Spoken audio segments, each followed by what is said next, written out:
All right, well, speaking of details, Jim, let's get to some of the details of wrestling this past week. Raw, only 2 hours. God has been listening to my prayers this time of year around the high holy days. Thank you. 2 hours of Raw. I got to see a lot of it. Unfortunately, I had a DVR issue, and I did not get to see anything after the point where I actually watched it live. But let's talk about WWE Raw. That is perfectly as clear as mud, but you start, and when you f it up bad enough, tag me in and I'll straighten it out. That's what Murdoch used to tell people when they were his tag team partner. Anyway, no, I'll tell you, I first of all, I've got to say they were in St. Louis, Missouri 2 nights in a row. We've been talking about they were going to be in St. Louis for NXT, but they did the big building in St. Louis for Raw, and then did the Factory, which is we'll talk about the look, but a smaller place there in St. Louis on Tuesday for NXT. And now in retrospect, since I've seen both programs, I know that we were graced on both of those episodes with the presence of someone referred to as Sexy Red. And there was some false advertising involved in the sexy part of that, at the very least. And this individual is a recording artist of apparently some repute, possibly some ill repute. I know that at least what she did on NXT, she makes Mercedes Moon look like Meryl Streep. But is she, I can understand if she's a St. Louis personality, right? Because there's some various odd personalities all over the country, and various Judge Auto Dealer. They knew who he was in Knoxville because of the TV commercials, but you wouldn't put Judge Auto Dealer on Raw, even if it was being shot in Knoxville, would you? Are we supposed to know who this individual, Sexy Red, is? Has she accomplished something? A large part of the audience, I guess, does. I'm guessing maybe she's local, like you said. Was neither sexy nor red. But, yeah, WWE, this is what they've been doing now. This is what they do. What? Put the average person off the street, because they are from St. Louis, now gets to walk into the ring and just, I'm on TV. All you need is some fans from outside of wrestling, and if you put Sexy Red in the middle of Times Square trying to hail a taxi, would anybody turn their head and look and know, it's Sexy Red? Well, it's hard to get any taxis in Times Square. They really limit traffic now with all the places for people to walk around and be harassed by Elmo. You got me there. All righty. So anyway, Sexy Red, it was quick. There's more of her on NXT. We'll come back to her. And quickly, they went into a cold open recap of Bad Blood, ending up with the Hell in a Cell Classic that we have referred to already on the previous program. And then, I like a Mussolini. Oh, God. Oh, God. Yeah, you never sounded worse. You never sounded worse than you just did. I was really on the note there. On the note what there. Note? What note? That note of like a Mussolini. Jesus. Eating an Emo's. I got to talk about Emo's Pizza. They were in St. Louis. Ugh. No, and here came Punk. And he limped out to the entranceway. His arm was bandaged up, and his hand was bandaged up, and his head had a bandage on it, and there was a cut on his cheek with the butterfly gimmick. And if I would have blacked his eye if I'd have been back there. I'm not talking about makeup or your fist. No, don't say makeup. That's like so demeaning. The Steiners would punch each other in the eye. Well, no, I would have special effected his eye, and you wouldn't have been able to tell. But anyway, he got a big CM Punk chant, and he's standing there, and he ain't going to the ring, and he's got the game face on, and his opening line is it good to be not dead in St. Louis on a Monday night or what? But he's not happy. He's not over the top. He's selling this shit. And did you see the random pyro fucking deal go off or some spot light burned out or something? Did you see that What he happened? referred to it? Yeah. Well, right on. They had a close up, probably handheld camera shot of him as he's doing the interview, but right to the right of the screen, you see a flash. And I think either some misdirected pyro went off or maybe one of those can spotlights they got, whatever, flamed out. And it went off, and he joked. He said, yeah, after what I've been through, if you were going to set me on fire, now's the time. But anyway, he did the fucking promo that he should have done after a match like that to sell it. And that's what was so refreshing, because for a lot of these nitwits, you know, they get run over by a steamroller or crashed into by a fucking city bus, and the next week they're on TV doing have a Coronas off the top rope.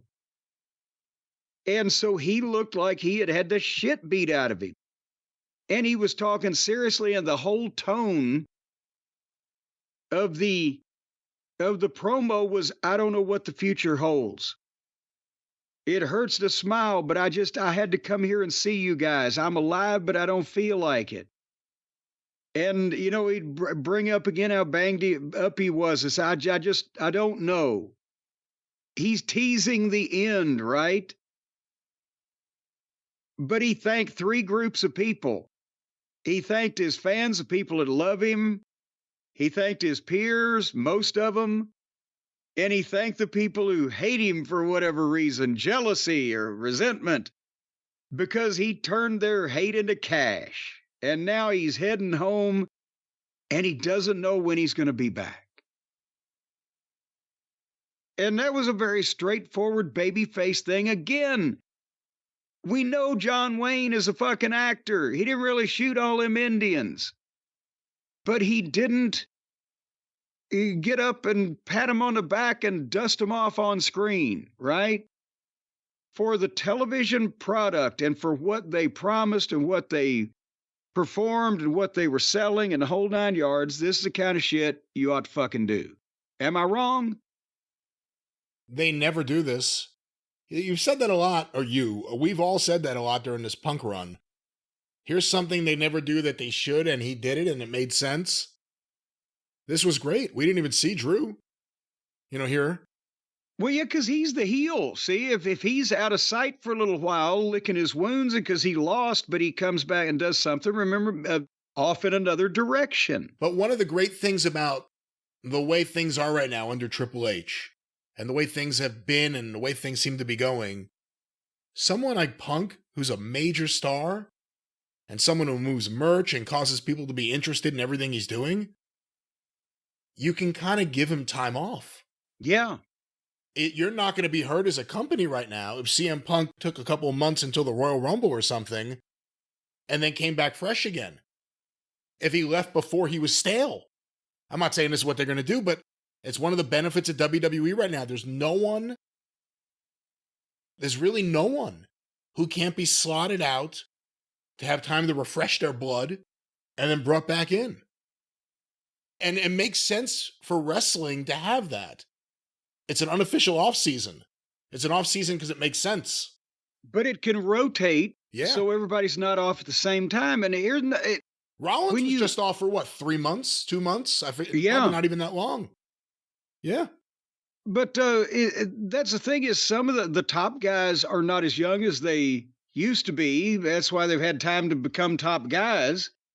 So, and also you don't want, if your main event fucking guy, if the top guy in a company was 25 years old, still you don't want him wrestling on TV every week.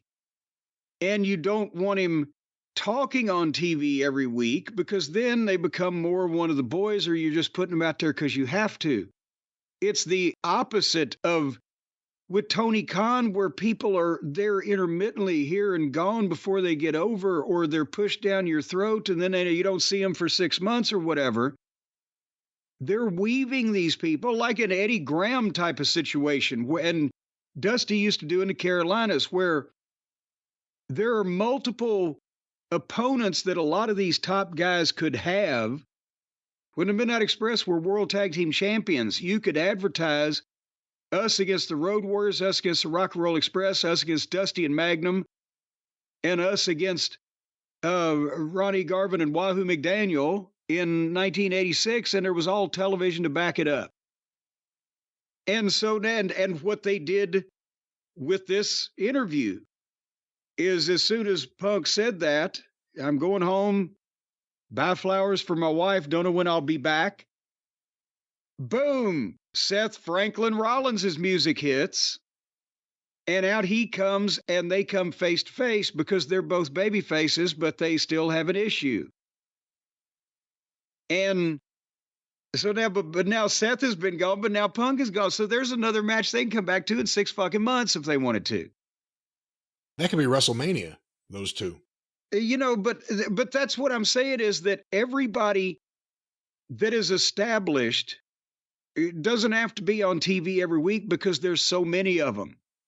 Whether it's Roman Reigns and Cody Rhodes and CM Punk and Drew McIntyre and Seth Rollins and Gunther and Orton and Jey Uso and Yeet. And I mean, it's on. And Logan Paul, wherever the fuck he may be. I mean, and more. And here comes Cena. So, yeah, they're in a wonderful place where they can just cycle these guys in and out because they don't even need all these stars on the same show, or on for a pay-per-view, or on the, you know, the two shows where they have split rosters, but people are back and forth anyway. And Owens, I forgot about. And Jimmy Uso's back. Anyway.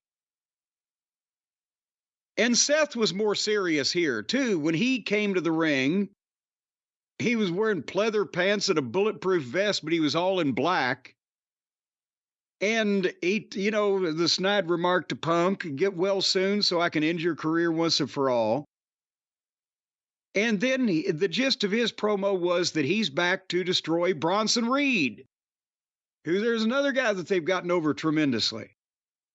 But Bronson Reed wasn't tonight. Wasn't there. He said Bronson Reed is not here tonight. I dangled my participle.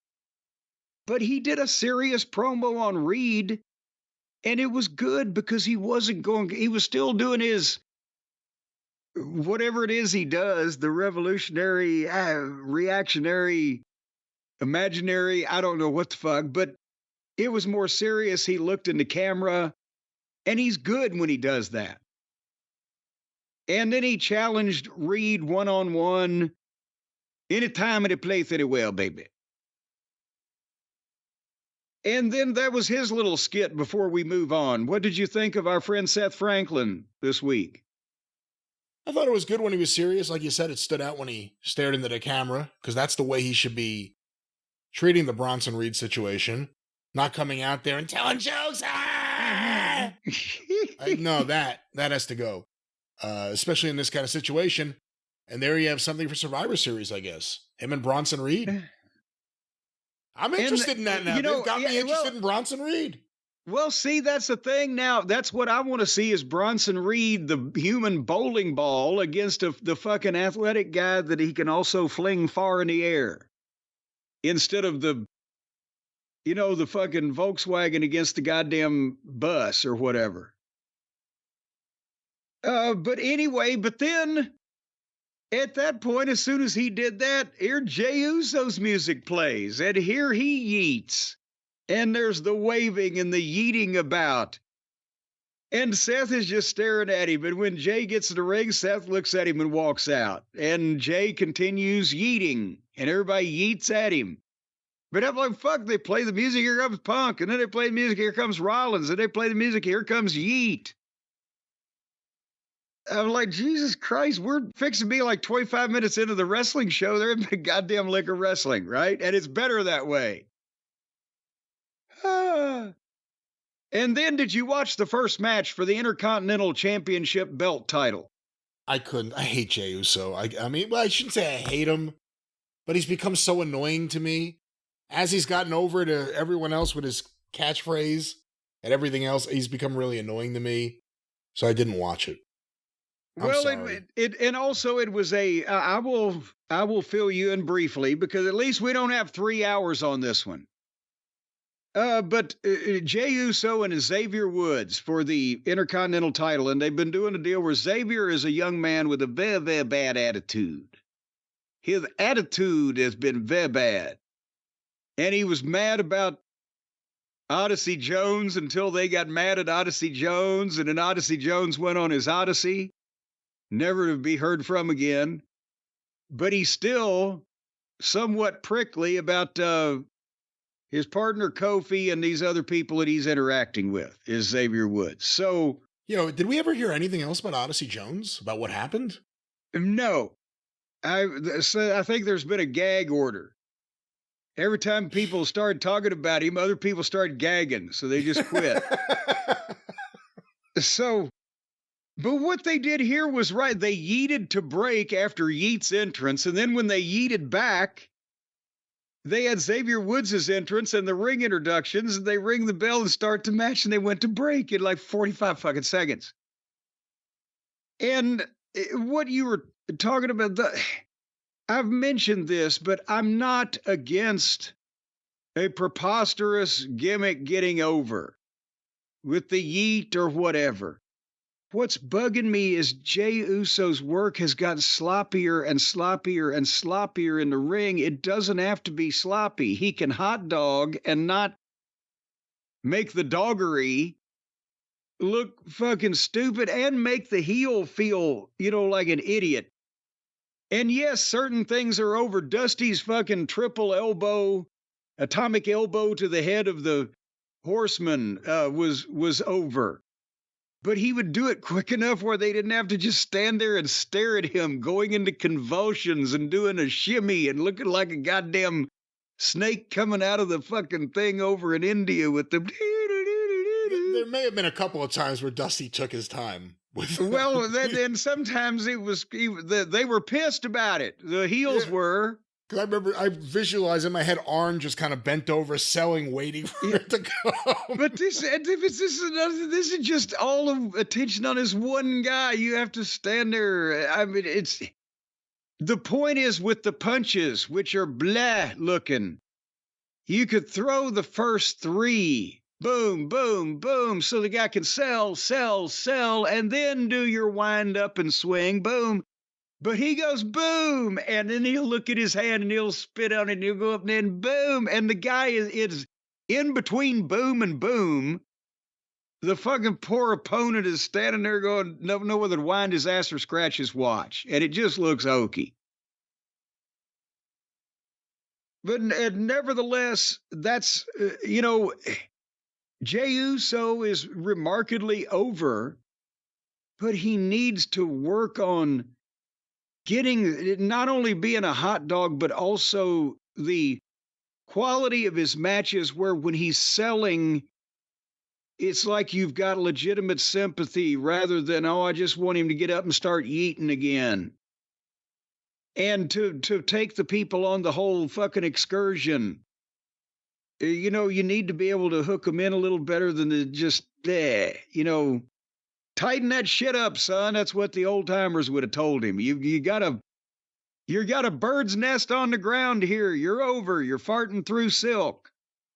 Archie Bell and the Drells. Yeah, keep up with the goddamn, the rest of the roster is really, there's not a lot of stinkers at the upper echelon in this company as there has sometimes been in the past. The thing that Jey Uso I thought was excelling at, and he did excel at, were the dramatic segments in the Bloodline, where he sold things with his face, with his emotion, with his body language, everything he did. He was great in those. Yeah. We don't have that anymore. Now we have the same work. You say it's sloppier. I mean, again, it's always been what it is. But now we don't have those amazing dramatic. Now we just have, him leading the crowd sing along. And there's a place for that. And WWE's probably smart for riding this as long as they can. But eventually, hopefully, he does something else. Well, and see that's what I'm saying is I want him to, and also he doesn't seem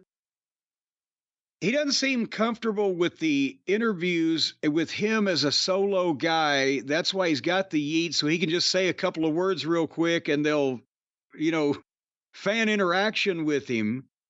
But he's breathing like that. You can tell he's tense when he goes out there now. Because before he was an ensemble player, now the spotlight is on him as he does the one-man show. And I think the sunglasses with yeet across them and the fucking haircut and the goddamn outfit, and he's trying to gimmick himself up because I think that spotlight's bright on him right now. He's a little nervous about it. I don't know. That's just what I'm attempting to see from television. But he won. And what happened with Xavier Woods? Anything? Yes, he won. Oh, he won. No, Jey Uso won. I was going to say, What happened with Xavier Woods? Jey Uso won. 1, 2, 3 with a splash off the top, and then he shook his hand, or shook Kofi's hand and hugged Kofi, and then he tried to shake Xavier's hand, and Xavier, as the announcer said, cold-shouldered him and walked right off on him, right? And so there goes Xavier and Kofi's like, hey, man, and then all of a sudden, here comes Braun Breaker. And Braun Breaker came in there and speared the fuck out of fucking Jey Uso. And last week, and I can't remember if we even talked about this, but Braun Breaker had come out in the ring with Uso and had given this somber speech about, I just want you to know I respect you. You know, you were the better man that night. He shook his hand and he walked out without attacking him. And they were like, what the? Now they're going to fuck Braun Breaker up? But it was all a ruse, a charade, as they say. Because he speared Uso. And then Kofi was like, we got to help. And Kofi goes in and he gets speared. And then Woods is still out on the floor like, I'm not helping the fucking guy. And Braun ran around the floor and speared Woods on the floor, and then got in the ring and speared Uso again. And then held the Intercontinental title belt up and then threw it on top of Jey Uso. And I say again, Braun Breaker is the future of wrestling. This guy is fucking tremendous. And if he beats Jey Uso now, how much more over will he be as a heel? Well, and, you know, because I was kind of upset that they took it off him that quick as they did, but this is set up where is he going to win it back? We're asking questions. We've got to find out now. But what a fucking superstar. That's why I wanted to see 7 to 10 more of them in NXT is what I wanted to see. Where are you supposed to get them from? Where are you supposed to get the Braun Breakers? Where are you supposed to get them? The Steiners were virile people. Can we just do some random DNA tests around the Southeast? See if we can net, between the two of them, 6 or 8 more? I just saw a picture actually of Scott Steiner's son. I guess he's playing college football, but he was wearing his dad's metal headgear, whatever it was when he was Big Papa Pump. He's a big kid. He's a big motherfucker. And what are you going to do after football? You got to go into the family business. There you go. So anyway. Oh. If you ever... I think they, at the very least, open up Bob Evans. Well, Jim, before we move on, after watching the Jey Uso segments, I've just, I get exhausted almost. I'm just tired of it. I need something to ease my mind, something to cause me to lay down and relax, something to make me feel good about my day, and all the aches and pains I have helps me with those as well.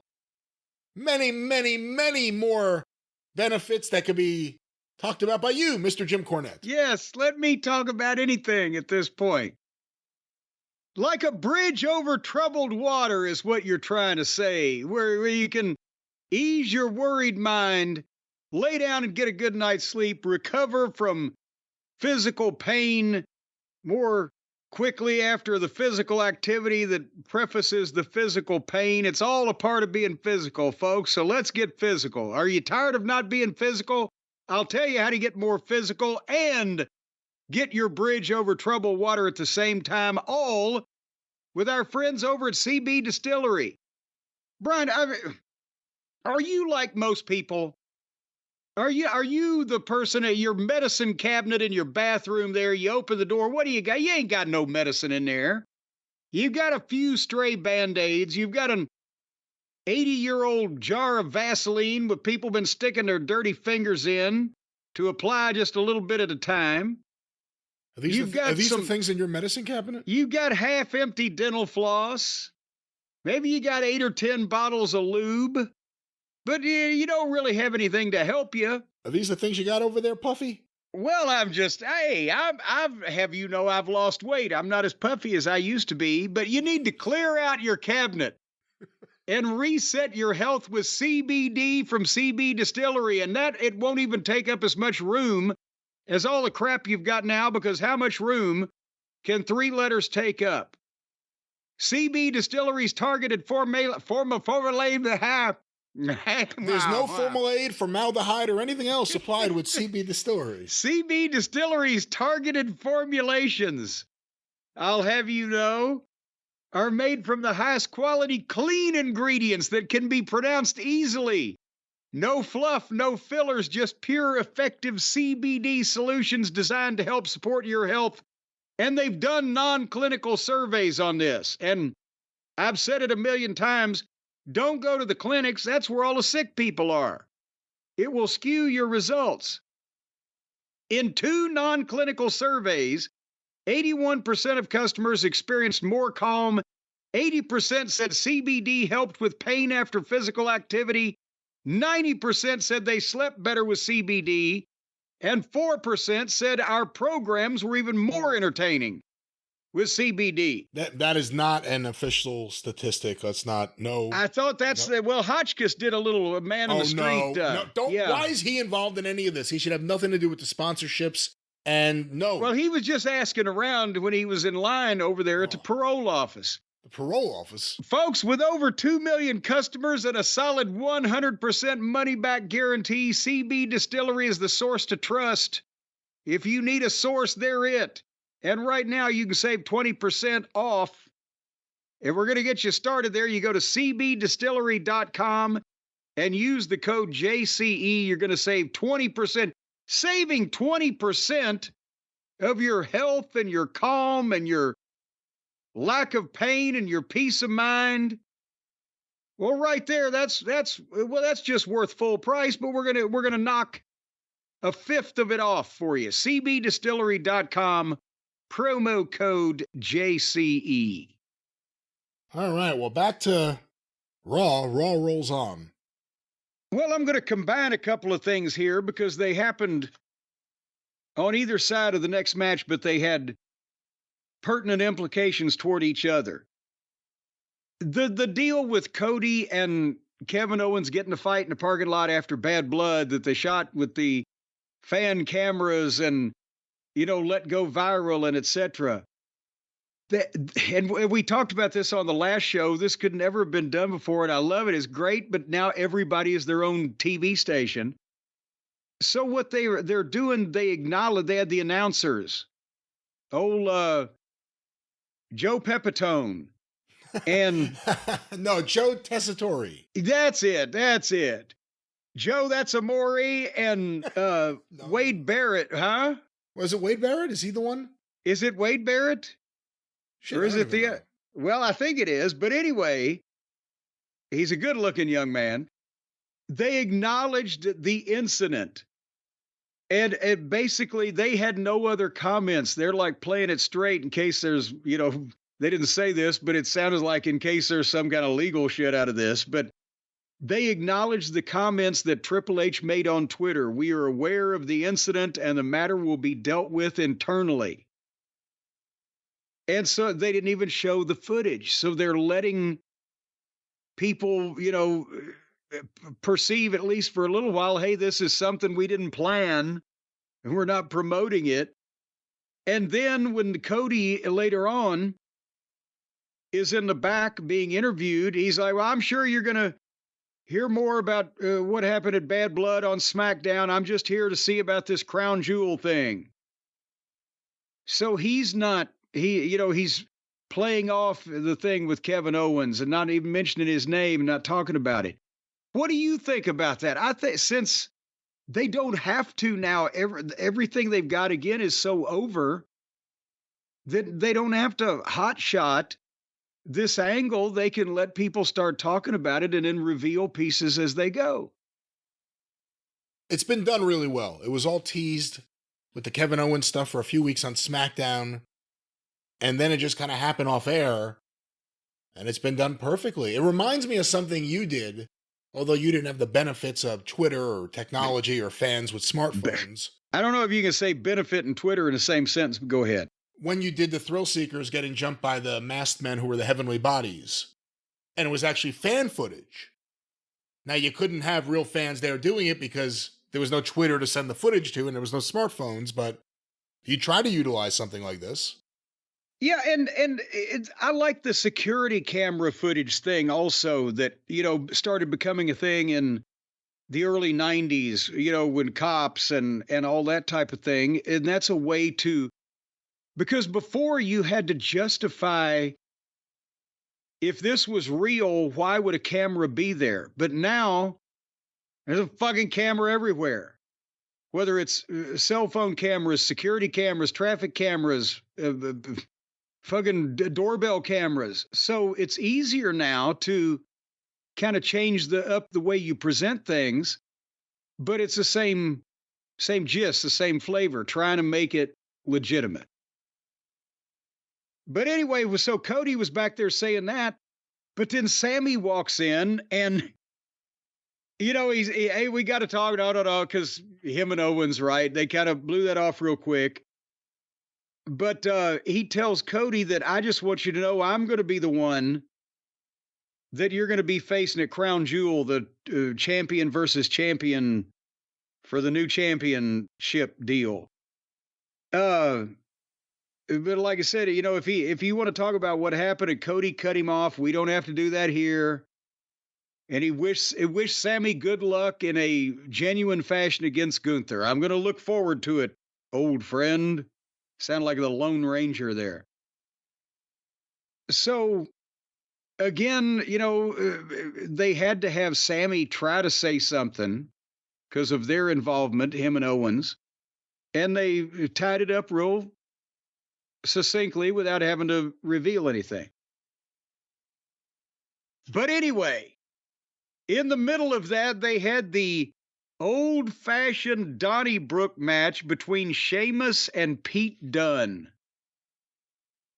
And right now, I don't know which I liked better, when he was the little Dickensian street urchin asking for more gruel, or now that he's 5'6", working with a guy that's a foot taller and fucking 80 pounds heavier and is the, indestructible bruiser, Pete Dunne.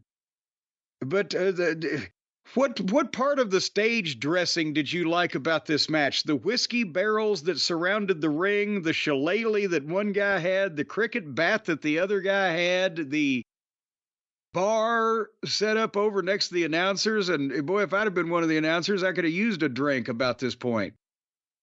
Why do they have everything is so made to look so campy when they do sets like this, right? We just saw a Hell in a Cell match that they pulled out toolboxes and shit that you would have underneath the goddamn steel structure, and they whacked each other with wrenches.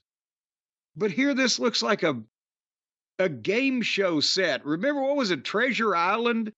In the 70s, they used to put these fucking goofy marks that were contestants on the show in a boat and float them around a goddamn river apparatus to see if they could grab the treasure and they'd fall into water. I never saw this. Oh, it was goddamn I don't know if that was it, Treasure Island, but there was one of the fans, the Cult of Cornette, can give us more information. But the point is, it looks so ridiculous, doesn't it? That it's so obviously, if they're not real barrels. We have constructed all of this for this set of this thing where these contestants are going to go through a simulated fucking combat for your entertainment. It's just too over the top for you to be able to get lost in it and take it seriously. It's just visually ridiculous. Have I made my point? So you liked it? Oh, yeah, I loved it. I thought it was the best match of the night. It's always weird when a feud you don't care about suddenly gets elevated to street fight status. Street fight status. And she was the referee, I'll have you know. I would have watched maybe. No, I didn't see this match. Well, I'm not a big Pete Dunne fan. I know there's people that really are, the bruiserweight. I liked him as Butch. I feel weird saying it because everyone thinks that's like a Vince McMahon thing that sucks, but it kind of worked. I see him as, from the set of Oliver or something. Well, I think it's just too late to unsee it. I don't. He has an odd, off-putting face. His face is oddly put together, somewhat like a ransom note, and Jesus, it just has a look that is that the human species, or is there some missing chromosome along the way? Was he possibly the Piltdown Man's descendant? You think he's missing a chromosome? Really? I don't know what's going on, but what about his hair? What do you think of his hair? His hair is not very well kempt, and if I was him, I would get some conditioner. How do you like his gear? Gear looks all right, but you'd need to have a better body to put in it, or a larger body, a bigger body. All right, we'll find other things to talk about next week. His accent is somewhat I did see pictures on social media of Sheamus's back after the match, and he looks like he got the Michael Fay treatment. Well, yeah, and that's another thing is, I don't know if I would, well, I guess Sheamus is trying to do anything he can to stay over because, boy, the upper echelon has gotten more crowded. And I know he's always been a Triple H favorite, it seems, and that's another thing. He's just so oddly translucent that I don't. Drew McIntyre ditched the sword and the cutting of the fake ropes and the bagpipes too, and all that and has become great. Can Sheamus do something else besides have bangers and hoist a pint in the pub? The old fart and dragon, or the old bell and whistle, or the old frog and enema, or whatever the fuck pub he's in. These are just thoughts at random. Can Sheamus do something like Drew has done to? See, the problem is I see him on the show as like a crazy cab driver. You know what I mean? Like the way he dresses and acts backstage. I just see him as like, come on, buddy, get in my cab. And, tries to get you to Kennedy Airport or something. I don't buy him as anything else. With Drew and the sword. Maybe that's a weekly TV segment. Sheamus on the way to Kennedy, and they've got the fucking dash cam. And I'd watch that maybe. And with Drew, the sword thing, it was lame, but at least it'll pay off one day when he stabs his opponent right in the middle of the chest in the ring. Like, oh yeah, he has a sword. I forgot all about that. On Netflix. On Netflix. Well, you can get away with that. It's the standards are more open. It's an adult situation. But Sheamus won after he was zip tied. His hands were zip tied behind his back. I'll zip right through traffic. That's what I see his character as. Like, he's the cab driver. And there's Joe Tortellini pitching to, now let's go to Sheamus. He's approaching the Kennedy Bridge, or whatever the fuck is goddamn a landmark up there. Well, there's lots of landmarks. There's no Kennedy Bridge. Yeah, well, we got a Kennedy Bridge. See, you got a Kennedy Airport. We got a Kennedy Bridge. Our bridge is more important than your airport. You got a bunch of airports. When was it named the bridge? It was named the bridge as soon as they built it. They said, well, there's a bridge we've built. So it wasn't renamed? Like Kennedy Airport obviously wasn't the original name of the airport. They renamed it that after John F. Kennedy was assassinated. Well, it's just always been the Kennedy Bridge. Within a month, right? I mean, but now they built a new bridge next to it, and it's the Lincoln Bridge. Because Kennedy died November 63. The Beatles were there in January 64. It was already Kennedy Airport. Well, boy, it didn't take them a long time, did it? But it was Idlewild before that. That's right. Now let's not get too idle and wild here talking about this Sheamus Pete Dunne thing. What else was on Raw? All righty. Well, let's skip over the 10-woman tag team match that they had.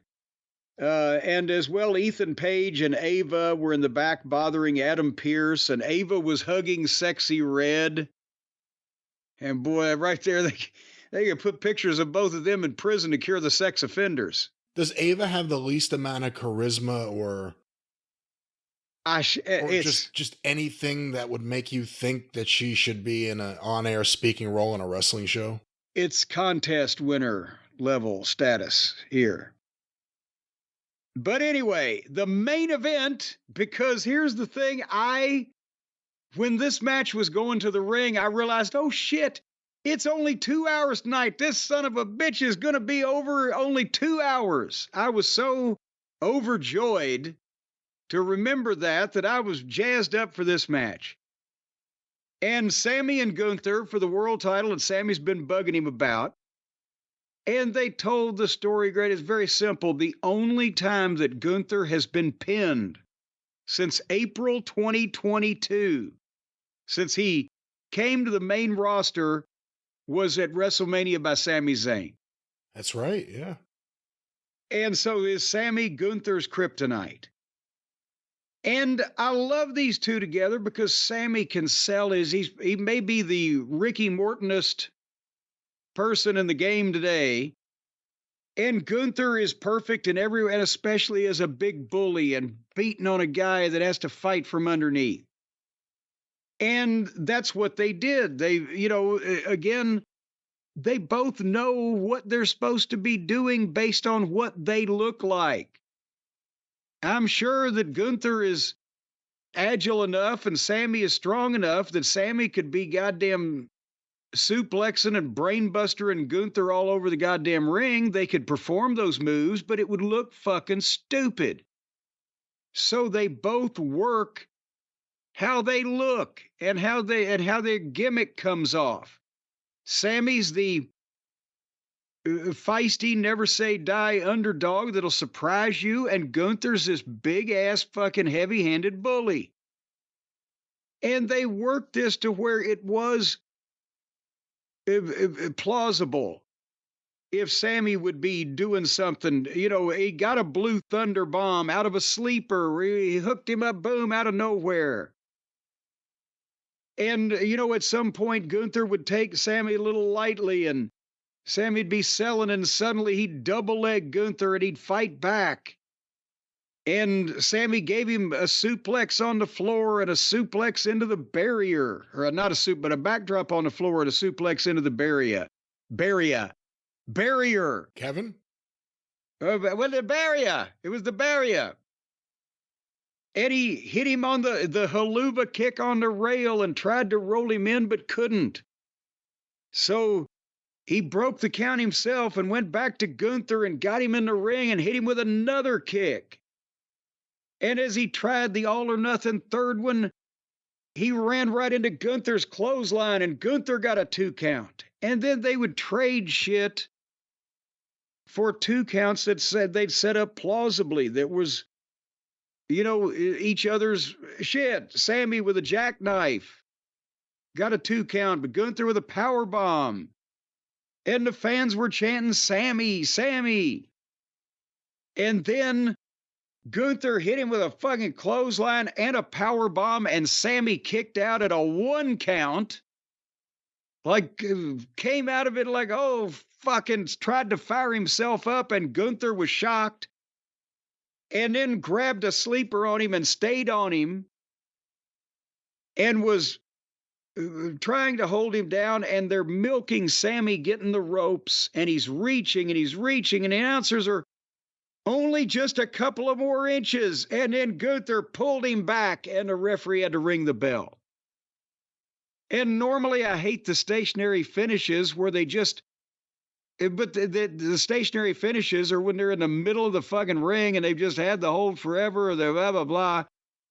There was drama to this. They milked it. You thought he was going to get to the ropes, and at the last second, he got cinched back in. And it was great timing because you could feel the people's anticipation. And then when it didn't happen, they were, But I love these two guys in a manly way. Where do you think they go with Sammy?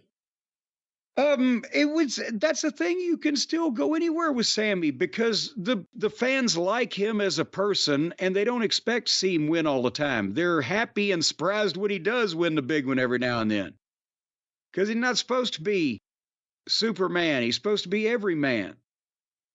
So this upcoming match with Gunther and Cody, which is for a belt, but I guess technically it's not a championship you defend. It's just more like a trophy. What do you think? I mean, the idea one of these guys has to do the job. If Cody does a job to Gunther, what does that mean? And if Gunther does the job for Cody, what does that mean? It certainly, I think it would hurt Gunther more than it would hurt Cody probably to lose. Well,